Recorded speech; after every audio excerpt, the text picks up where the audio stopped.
Hey y'all, it's me Tiffany and welcome back to my channel. So if this is the first time you've been here, I mostly do books, manga, and graphic novels. Occasionally I'll hit a TV show or a movie. So if there's anything you'd like to see me talk about, let me know in the comment section below, or if you agree or disagree with anything, let me know too. I love having discussions. So what I read is Far Sector. I've been waiting on this graphic novel for a while. I haven't read too many Green Lanterns. I don't think I've actually read a Green Lantern comic. I don't think. I've definitely read stuff with a Green Lantern in it, but I don't think I've ever read a Green Lantern comic within the universe of Green Lantern. So this was written by N.K.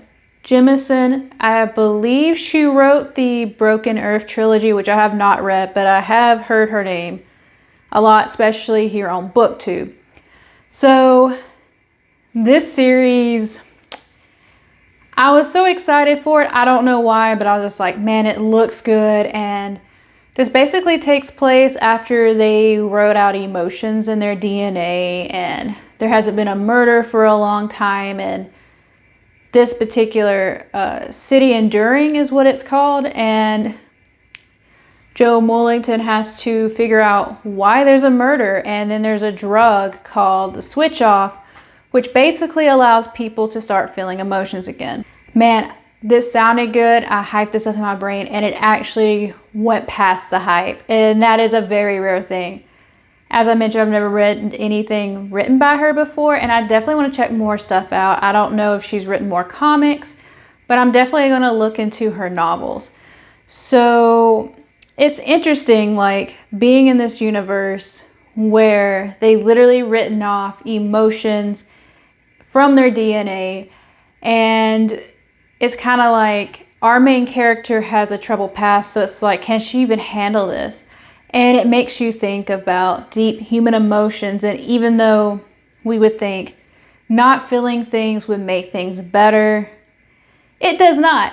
People want to feel things. Like, there is a character who experiences a loss and just straight up admits that they want to feel the grief.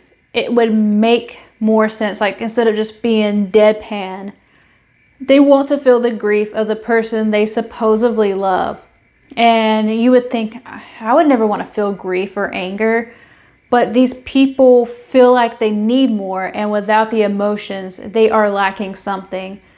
Another thing I like too, which I did not read this in a monthly, but if I did, this would be great. Before each issue starts, our main character kind of brings the reader up to speed. I haven't read I don't think many comics that do this, so that would be a nice plus if you're waiting this month by month. The edition I got has 12 issues in it, so this one's a pretty good size, especially for the money, because graphic novels cost a lot these days. But it also it's interesting, like, the world's very creative, and Jamal Campbell's art is absolutely gorgeous. Like, if you were to look at any page in this, it looks absolutely beautiful. Like, the coloring is gorgeous. I think our main character is beautiful.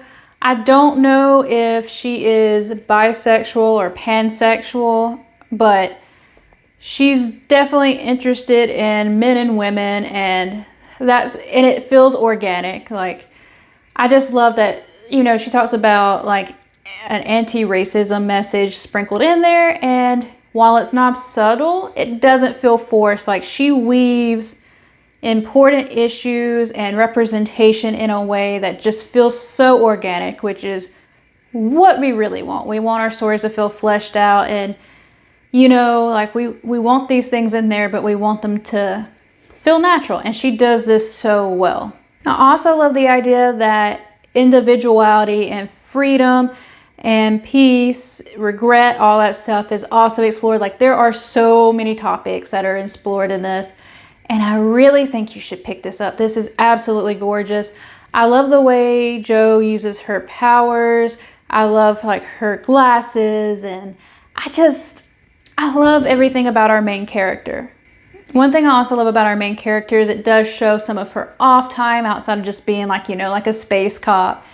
And it shows that she's human first, Green Lantern second. And a lot of superhero stuff that I have read and seen, it's like they're superhero first, then human. This does the opposite, which is absolutely fantastic. And it, like I said, I haven't read another Green Lantern, so I don't know where this goes comparing, because I know there's a billion Green Lanterns, just as different Green Lanterns, and then a million storylines. Man, I just want to keep going into this more and more, but I just think it's better to know very little and just go in this and just be wild at it. And I don't, like I said, I don't have any real complaints, and that is super, super rare for me. That is super, super rare that I have no complaints. And my goodness, like, I just love the fact that the artist and the author stay the same through the entire run, and that seems to be a rare thing nowadays too. And you know, I don't know if like the editor and stuff's the same, but the main artist and the writer stay the same, and that is so rare. So guys, that is it. I hope you enjoyed this short video, and I will see you next time. Bye.